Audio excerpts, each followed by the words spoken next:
Well, we're up to day 6. We started off at the Ogallala KOA in pretty good fashion. Kind of the morning was straightforward, didn't have any issues packing the car. And then we kind of rolled over to the Walmart and we were on the road pretty early, about 8 or so. We followed the interstate a little bit to the west, and then we went down and visited the Colorado tricorner, and that was quite. It took a little while. This was all dirt farm roads on a grid. This was a planned expedition. I had the maps, but even with maps, sometimes it's kind of hard to find things. Also, this kind of fit in. We were following kind of the Pony Express and the old routing of the Oregon Trail, which instead of following the directly along the North Platte, it cuts down here to the south through Julesburg, which is located on the South Platte River, because this is one of the few Western settlements that actually predate the pioneer period. We pulled into the Welcome Center of Colorado at Julesburg along the interstate, which has standard rest area stuff like a huge parking area and exhibits on Western culture and Western civilization of this area.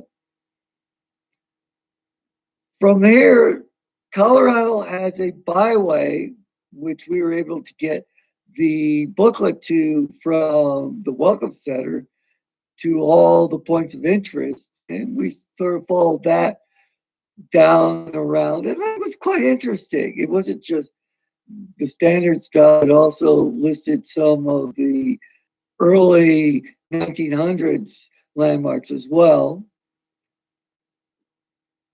We visited along the section, we visited Brule, Big Springs, of course, Julesburg.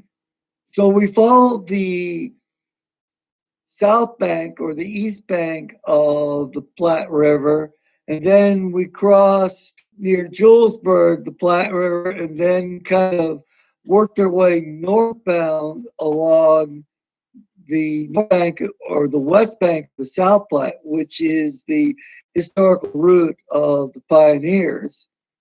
And then we headed north. And I have to admit, there were a number of Oregon Trail and other Pioneer Trail landmarks here that we weren't able to see, especially the ruts, because, well, agriculture was good this year. We had plenty of rain. So a lot of these things were buried under 10 to 15 foot tall corn stalks. So there's just no way to see it. But we followed as best we could. We stopped in one of the more well-known landmarks, which is Ash Hollow State Park, which also has some ruts, and Woodless Hill. And these were actually visible. And with the road going straight up to it, has fantastic views of the North Platte Valley. And that was kind of neat.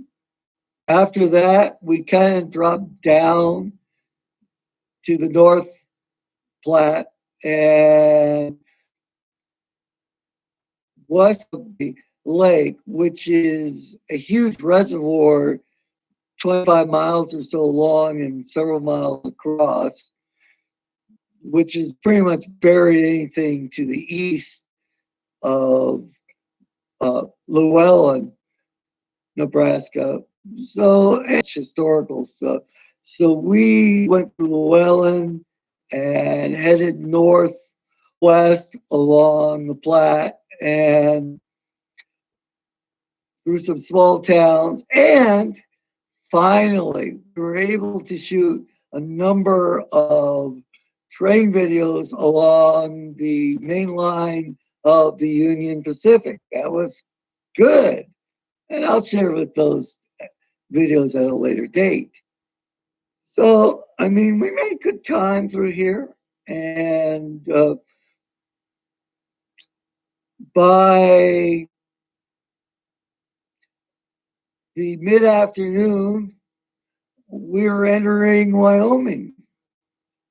The Platte River is pretty much a straight line from southeast to northwest going upstream. Along the way, we stopped in all the small towns. We looked at several possible stopping points. We ended up stopping at Guernsey, which is the lower end of the Guernsey Reservoir, and above it is the Glendale Reservoir. So travel kind of gets difficult above here. Plus, well, it was already like 6 o'clock by the time we got to Guernsey, and we'd already done 200 to 300 miles. So it was time to stop for the night. And wow, it was crowded in Guernsey at the local RV park, which should surprise you because it was Labor Day weekend. And I'll discuss the campground in a further video. But the town was neat. And after we got set up with a little, oh man, it was so crowded. We ended up at the extreme end of the campground, and only because someone let us share their site, we were able to actually get a place to put the tent up.